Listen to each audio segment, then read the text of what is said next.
Centuries, you've heard the whispers, the Rothschilds, a family shrouded in secrecy and power. But what if everything you've been told is just the beginning? What if their influence over global events, finance, and even entire economies runs far deeper than you ever imagined? In this journey, you'll uncover the hidden world of the Rothschilds, where wealth is just the surface, and their true power is something far more mysterious. Ready to dive into the story that's been kept from you? Prepare to see the world through their eyes. Chapter 1. Roots in the Ghetto, 1744 to 1812. The story of the Rothschild dynasty begins in the narrow, winding alleys of Frankfurt's Judengasse, a cramped Jewish ghetto where survival was a daily battle against poverty and prejudice. It was here in 1744 that Mayer Amschel Rothschild was born, the son of a humble money changer and trader in coins.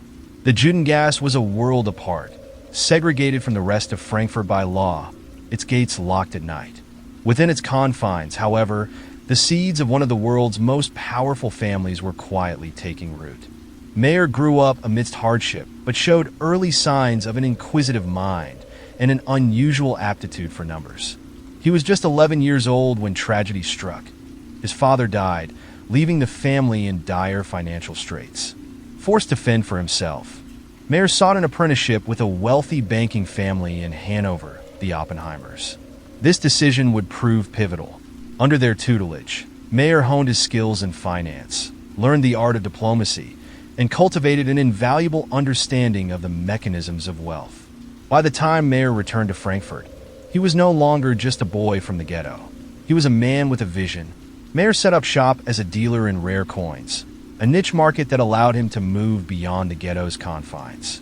His talent for identifying valuable pieces and his meticulous honesty earned him a reputation among collectors and nobles. One of his earliest and most significant clients was Prince William of Hesse-Kassel, one of the richest men in Europe.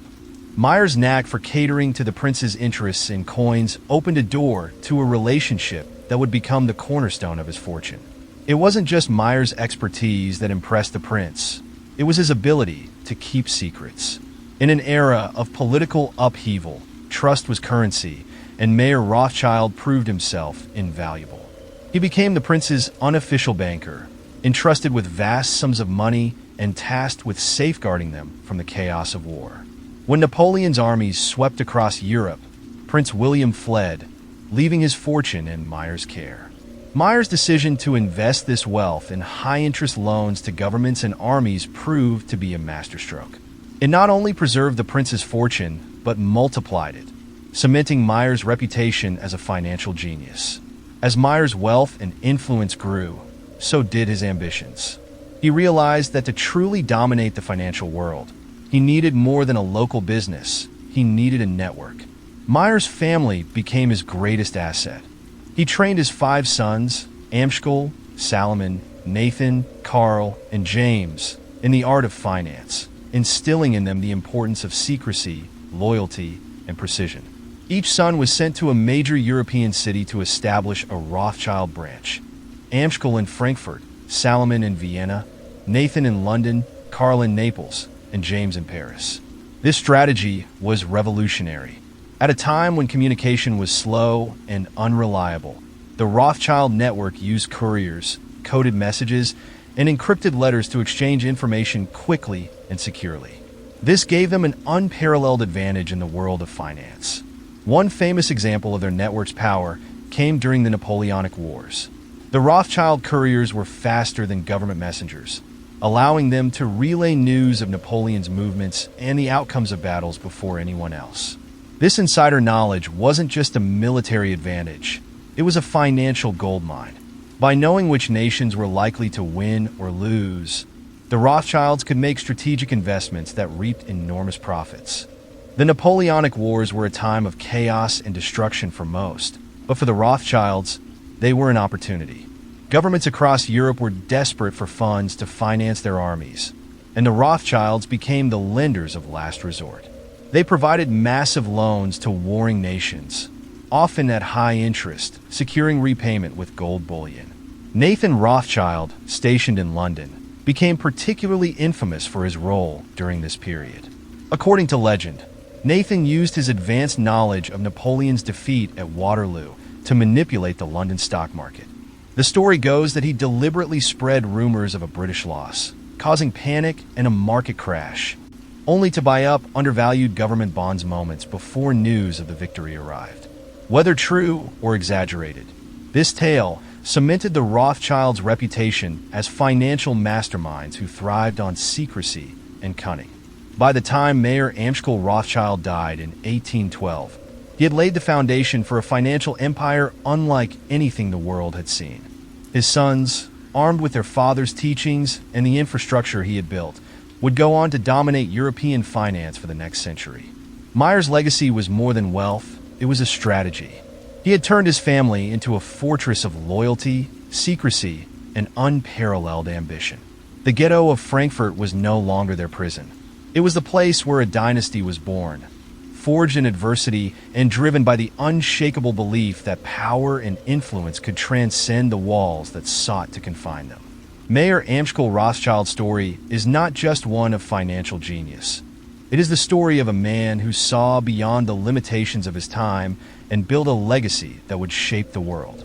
And as the Rothschild sons spread across Europe, the legend of the family's power and influence would only grow, along with the whispers of their secrets. Were they simply brilliant financiers, or had they tapped into something more shadowy and sinister? The truth, like much of their story, remains hidden behind the veil of history.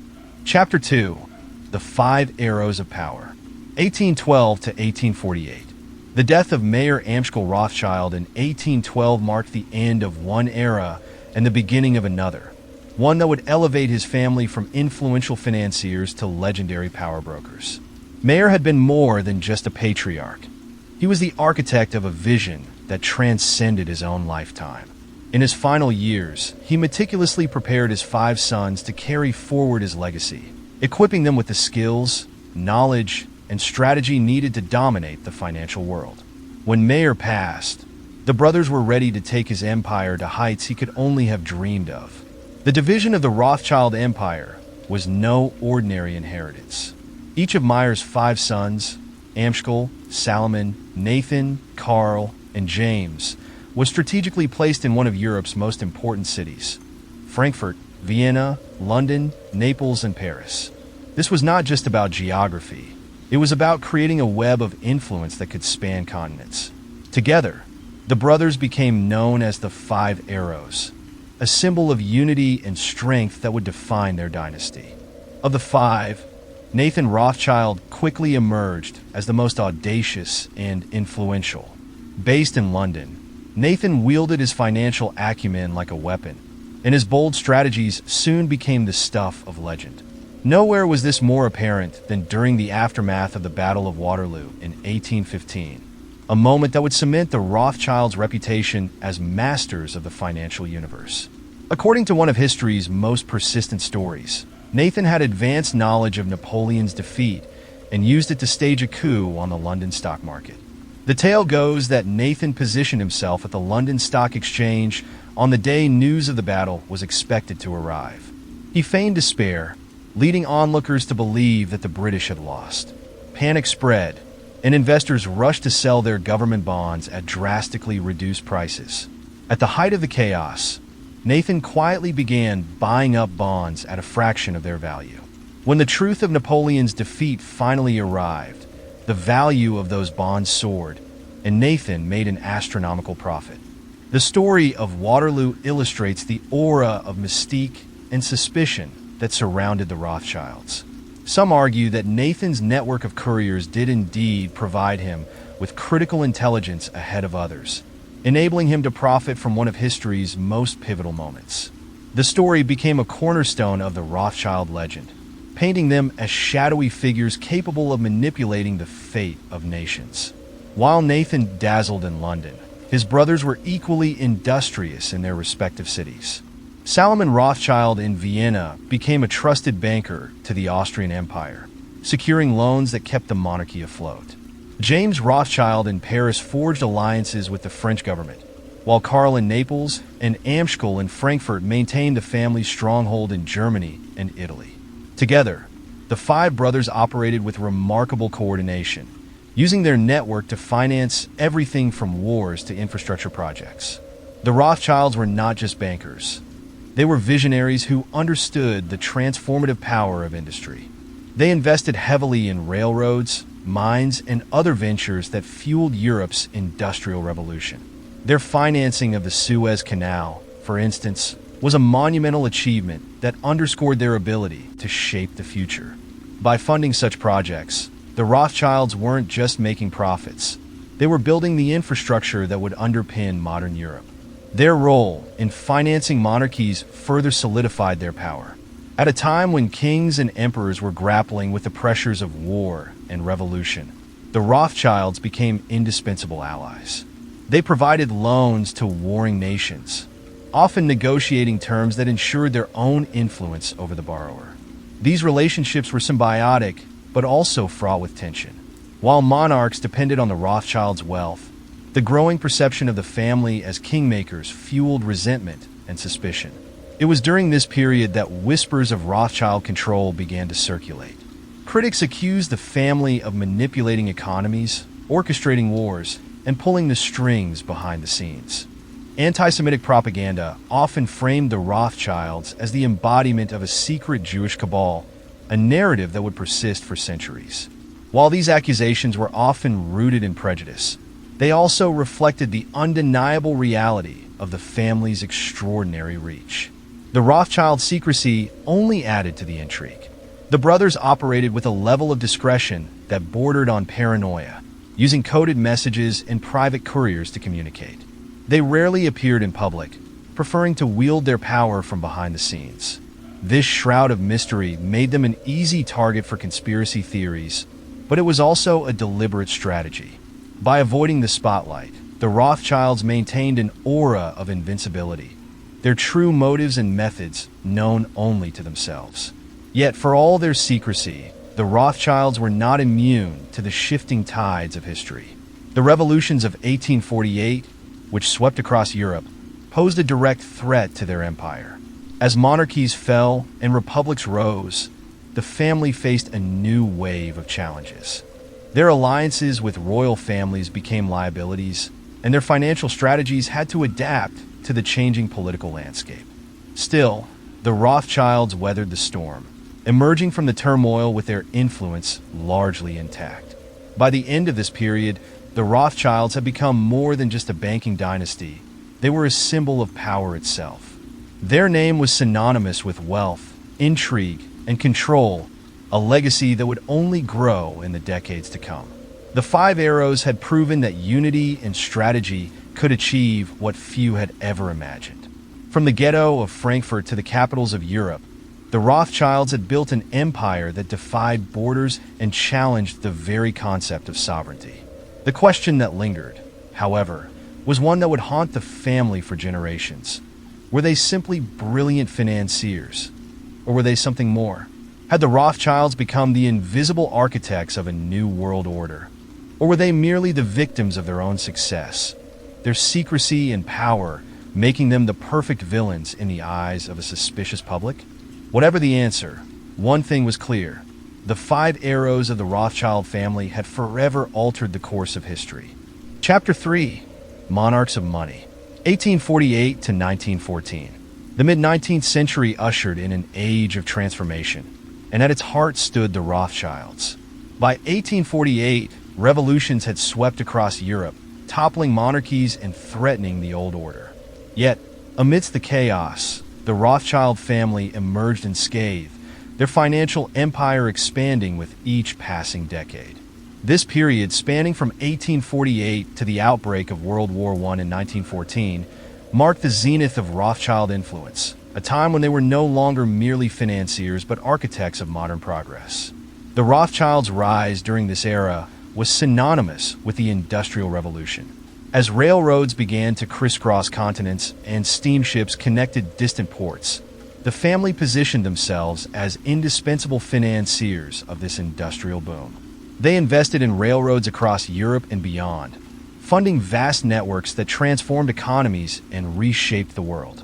In France, James Rothschild financed the Chemin de Fer du Nord, a railway that became a backbone of French transportation. In Austria, Salomon Rothschild oversaw the development of rail systems that connected the empire's far-flung territories, while Nathan's descendants in England played a pivotal role in British industrial expansion. But it wasn't just railroads. The Rothschilds had their hands in nearly every transformative project of the age. One of their most notable achievements was their involvement in the construction of the Suez Canal. The canal that connected the Mediterranean to the Red Sea was a marvel of engineering that shortened the trade route between Europe and Asia by thousands of miles. The financing for such a colossal project required a level of capital and influence that few could muster. But the Rothschilds stepped in, providing critical funds and ensuring its completion. The Suez Canal wasn't just a financial success. It was a geopolitical triumph. Control over the canal became a symbol of global power, and the Rothschilds' involvement only solidified their reputation as monarchs of money, individuals whose decisions could alter the course of nations. Their investments weren't merely about profit. They were about influence, weaving the Rothschild name into the fabric of modern civilization. With their growing wealth came increasingly close ties to European royalty. The Rothschilds were more than bankers to kings and queens. They were confidants, advisors, and in some cases, power brokers. In Britain, the family's relationship with the royal family was particularly close, with Nathan Rothschild's descendants serving as unofficial financiers to the crown. In Austria, the Rothschilds were ennobled, earning the title of baron and cementing their place among the aristocracy. These connections extended across the continent, from France to Prussia, creating a network of influence that spanned dynasties. However, such proximity to power was not without its price. Whispers began to circulate that the Rothschilds were more than financiers. They were puppet masters, pulling the strings behind the thrones of Europe. Critics accused them of manipulating monarchs to serve their own ends, using their financial leverage to dictate policies and shape the destiny of nations. To some, the Rothschilds were the hidden hand of history, orchestrating events from the shadows.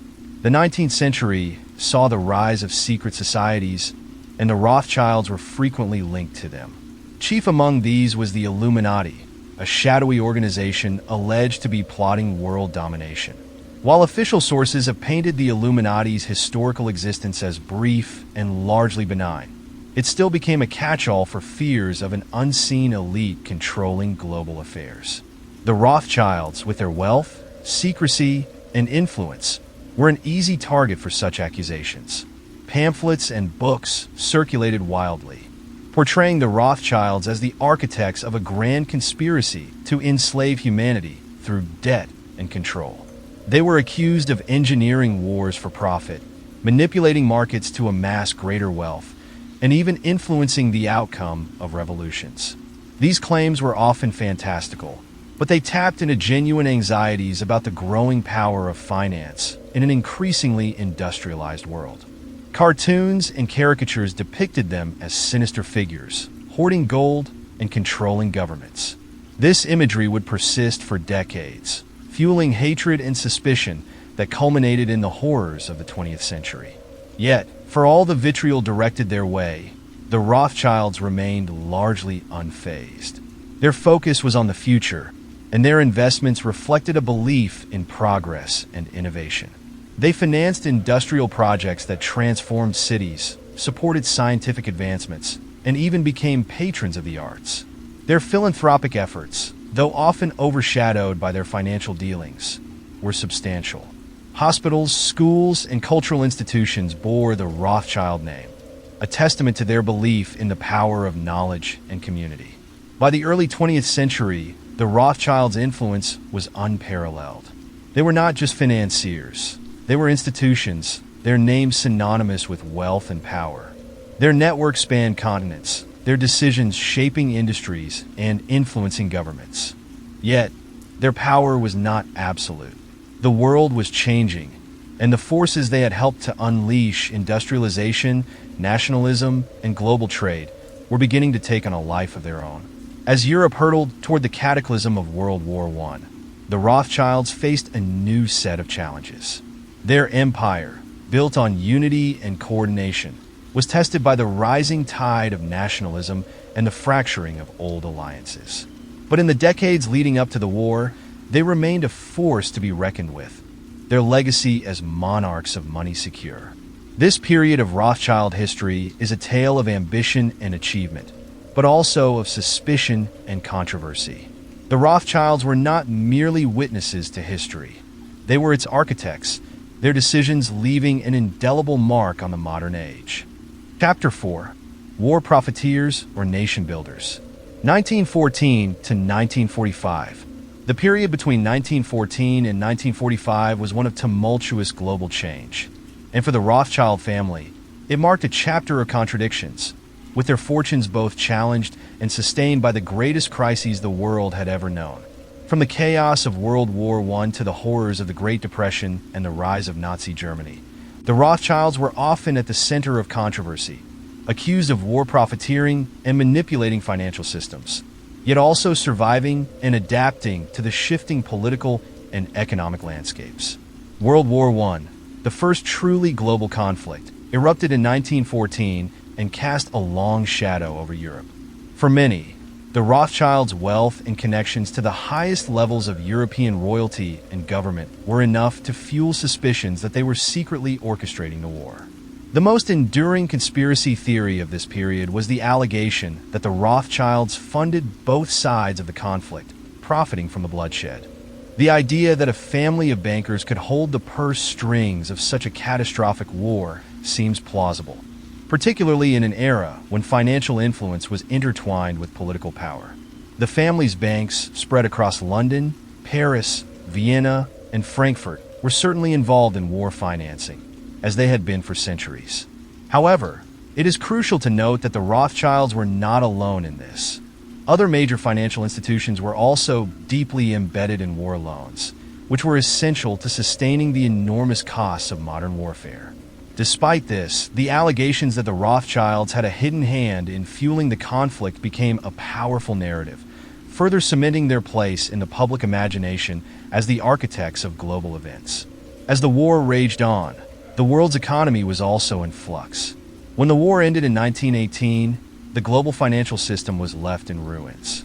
The 1920s and early 1930s were marked by extreme volatility, culminating in the Great Depression, the worst economic crisis the world had ever faced. While countless businesses and banks crumbled under the weight of the global collapse, the Rothschild family managed to navigate this perilous period with remarkable success. Their survival during the Depression was in large part due to their financial strategies, honed over generations. While other financial institutions faced insolvency, the Rothschilds, with their diversified portfolio of investments, were able to remain afloat. Their ability to endure the Depression was not just a matter of good luck or fortune. The Rothschilds had spent decades perfecting their approach to wealth preservation. They had long been known for their cautious approach to risk, keeping their holdings in solid, low-risk investments such as government bonds and precious metals. The Rothschilds also had a keen understanding of international markets, and their financial network allowed them to make quick, decisive moves when the crisis hit. While other bankers were scrambling to save their collapsing institutions, the Rothschilds had already positioned themselves to weather the storm. Yet, even as the family maintained their financial prowess, the political landscape in Europe was rapidly changing. In the 1930s, Nazi Germany rose to power, and with it came the scourge of anti-Semitism that would forever alter the Rothschilds' fortunes. As Jews, the Rothschilds were marked targets for Hitler's regime, and their vast network of wealth became a focal point for Nazi propaganda.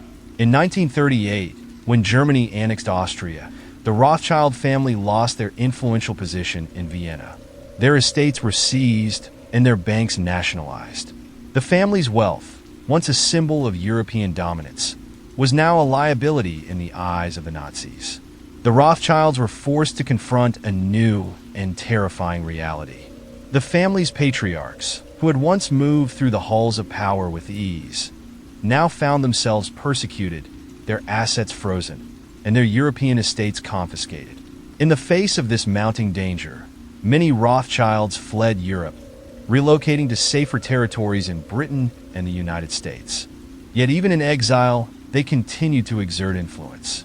Their financial expertise remained invaluable, and they adapted to the new geopolitical landscape, investing in the growing economies of the Americas. During the Holocaust, while many Jewish families were destroyed, the Rothschilds, due to their wealth and connections, were able to escape the worst of Nazi terror. However, the price they paid was steep. Their European holdings, their grand estates, and their centuries-old legacy in the heart of European finance were lost. This period of history would forever alter the Rothschild family's image. Once seen as the hidden masters of Europe's financial landscape, they now faced the devastating consequences of being Jewish in an era of hatred and terror. But did the Rothschilds' influence truly wane during this period? The truth is more complicated. While their prominence in Europe diminished, the family did not disappear from the world stage. They simply became more covert. As the Nazis tightened their grip on Europe, the Rothschilds, like many other wealthy families, shifted their operations to more stable regions. The family's legacy was preserved through a network of trusts, foundations, and investments that allowed them to maintain a presence in the global financial scene. Their strategy during this period was not about overt power, but about survival and adaptation. They learned to operate in the shadows, using the same discretion and secrecy that had defined their earlier years. The Rothschilds' ability to adapt to the changing political and economic landscape is a testament to their resilience and strategic foresight. By the time World War II ended in 1945, the family had weathered one of the most difficult periods in their history. They had lost much, but they had not been defeated. Despite the persecution they endured, the Rothschilds were far from finished. Their story was not one of sudden decline, but of quiet resilience. They emerged from the war with their legacy intact, though altered. Their influence had become more dispersed. Their financial empire no longer the dominant force it once was, but the Rothschild name still carried weight in international finance. The family's fortunes were not as visible as before, but they were far from gone. Chapter 5: Rebuilding in the Shadows. 1945 to 1980. After the devastation of World War II, the Rothschild family, once decimated by the horrors of the Holocaust, began to rebuild their vast empire. The loss of their European estates and the rupture of their old power structures did not spell the end of the Rothschild legacy. In fact, the family, resilient as ever, began to rise from the ashes, positioning themselves back at the heart of global finance. Their strategy was not one of flamboyance or visible dominance. It was more insidious, operating in the shadows and through a network of financial maneuvers that few could see. The years following the war were marked by a new economic order, and the Rothschilds capitalized on the opportunities that arose from the need for reconstruction. In Europe, cities lay in ruins, and nations were desperate for financial aid to rebuild their economies. The Rothschild family, with their experience and deep financial connections, became crucial players in the post-war economic landscape. Their banks, which had survived the war through a mix of strategic retreat and shrewd investments, were now in a prime position to finance governments, infrastructure projects, and the rebuilding of entire nations. Their influence was not just limited to Europe. As the United States emerged as the dominant global power, the Rothschilds began to extend their reach into new markets, especially in the United States and Latin America. The family, once synonymous with European aristocracy, now had their eyes set on new ventures. They invested heavily in industrial projects, mining, energy, and even the nascent field of technology. Their financial expertise allowed them to shape the world's emerging economic landscape, though much of their activity remained behind the scenes. But as the Rothschilds reasserted themselves in the post-war world, they found themselves increasingly at the center of controversy. Whispers of their involvement in shaping global events began to resurface, this time in the form of New World Order conspiracies. Allegations that the Rothschilds were secretly controlling central banks and manipulating the global economy began to spread, fueled by their long history of financial influence. The family's ownership stakes in some of the world's most powerful financial institutions, including the Bank of England, were enough to spark suspicions that they were pulling the strings behind the curtain. These conspiracies were not new. For decades, rumors had swirled around the Rothschilds, often claiming that they controlled vast swathes of the world's wealth and wielded immense power over global governments. By the mid-20th century, these claims had taken on a more ominous tone, with theories of a secret cabal working to establish a one-world government. The Rothschilds were, in the eyes of some, the puppet masters pulling the strings of global finance and politics.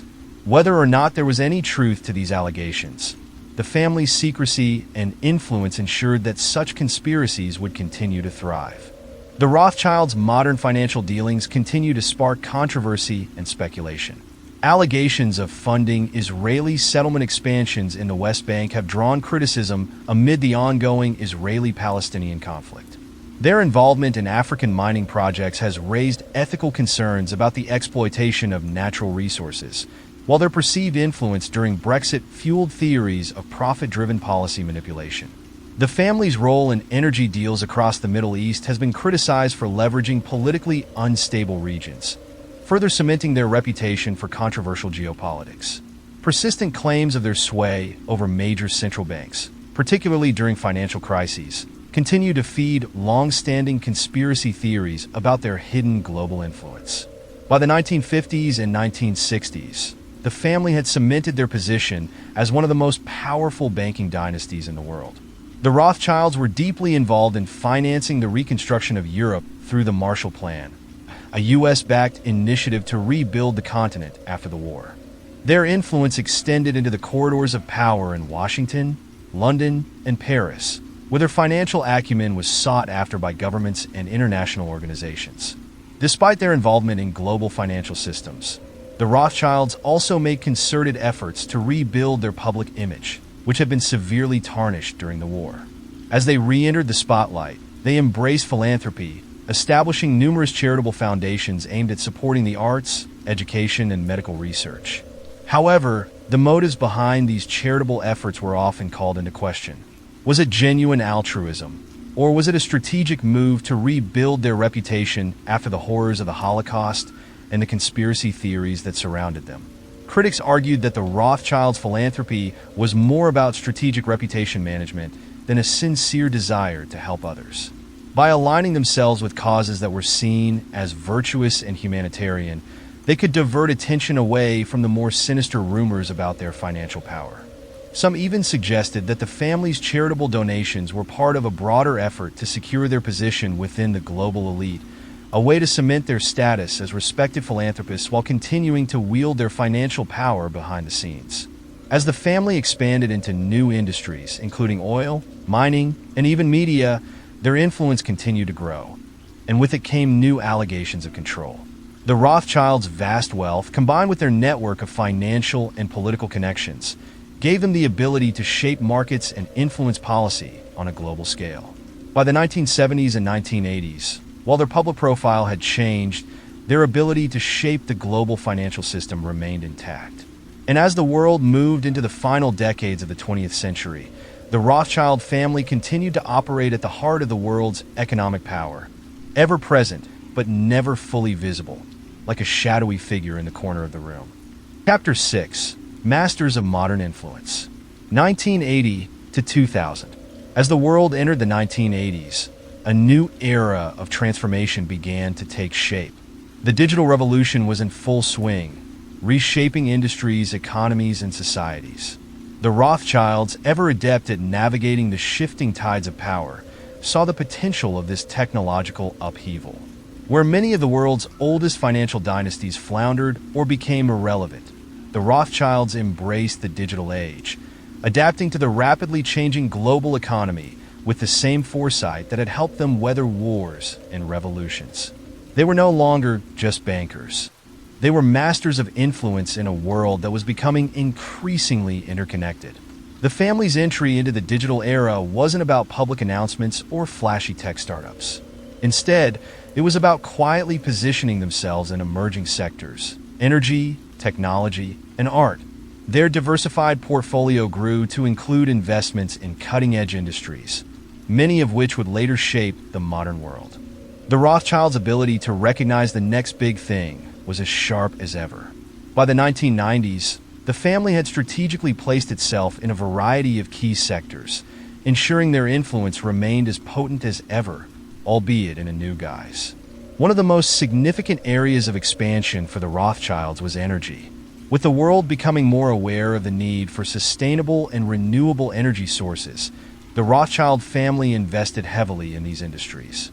They were at the forefront of funding and supporting energy projects that aim to reduce dependence on fossil fuels, aligning themselves with global trends toward environmental consciousness.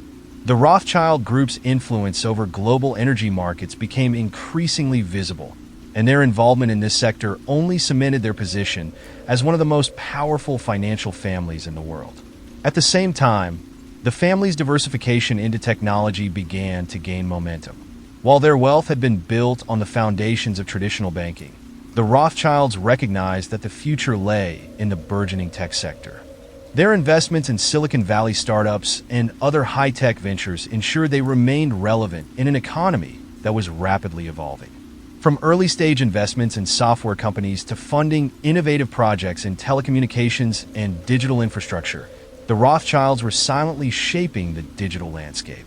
They were not the public faces of these ventures, but their influence was undeniable. Perhaps one of the most intriguing areas of their diversification was art.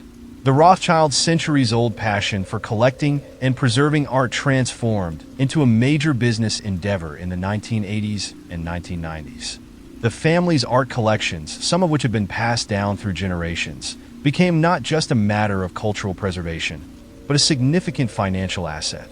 The Rothschilds became major players in the global art market, acquiring valuable pieces, curating high-profile exhibitions, and facilitating multi-million-dollar sales. Through these investments, the family extended their reach beyond the financial world and into the cultural sphere, further enhancing their status as tastemakers and power brokers. But with their ever-expanding influence came the inevitable rise of conspiracy theories, amplified by the internet. The Rothschilds' name had long been synonymous with wealth and power, and as the digital age exploded, so too did the rumors surrounding their reach. Online forums, social media, and websites dedicated to conspiracy theories began to proliferate with tales of the Rothschilds' control over global events, governments, and economies. The family, always private and elusive, became the subject of even greater speculation. The internet gave these theories a platform, allowing them to spread faster and further than ever before. Some of the most persistent allegations involve the Rothschilds' supposed control over central banks and their role in orchestrating global financial crises. In the 1990s, as markets began to experience increased volatility, whispers of Rothschild manipulation grew louder. Their involvement in financial markets was seen as proof that they had the power to move markets at will. While these theories were often based on circumstantial evidence, they struck a chord with people who were distrustful of the powerful elite. While the Rothschilds were still key players in the world of high finance, they were no longer the all-powerful force they once were. The rise of global investment banks and multinational corporations meant that the Rothschilds had to share their influence with a growing number of powerful entities. In the 1990s, the Rothschild family's financial empire was not just about wealth. It was about influence. They had successfully transitioned from the traditional world of banking into a multifaceted global enterprise that spanned industries, continents, and even cultures. Their investments in energy, technology, and art positioned them as both economic power brokers and cultural influencers. Yet, their true influence remained elusive, hidden behind layers of strategic investment and global networks. While their wealth was no longer as visible as it had been in the past, the Rothschilds remained at the center of a complex web of financial, political, and social power. Chapter 7. The Quiet Power of the Rothschilds, 2000 to present. The Rothschilds' influence in the 21st century isn't marked by headline-grabbing acquisitions or media spectacles.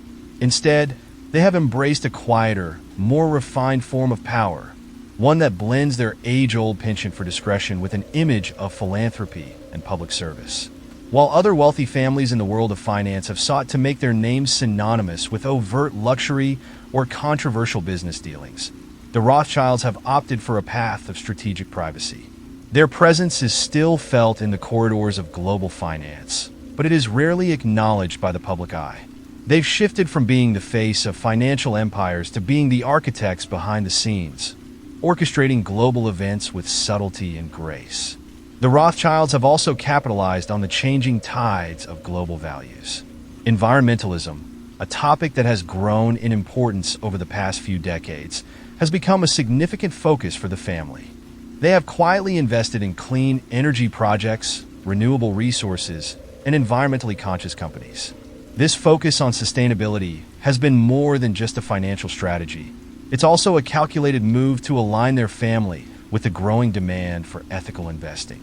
In doing so, they have successfully managed to bolster their public image as stewards of the planet's future, all while preserving their wealth and influence. Their investments extend beyond the environment into luxury industries that cater to the world's most elite.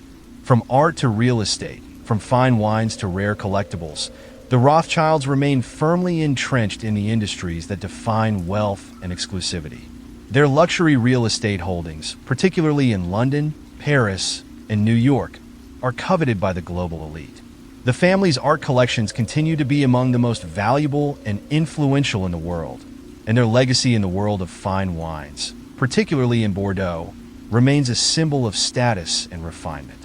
Even in the age of digital currency and decentralized finance, the Rothschilds have retained their position as one of the most recognizable names in luxury and wealth. But it is in global finance where their influence remains most formidable.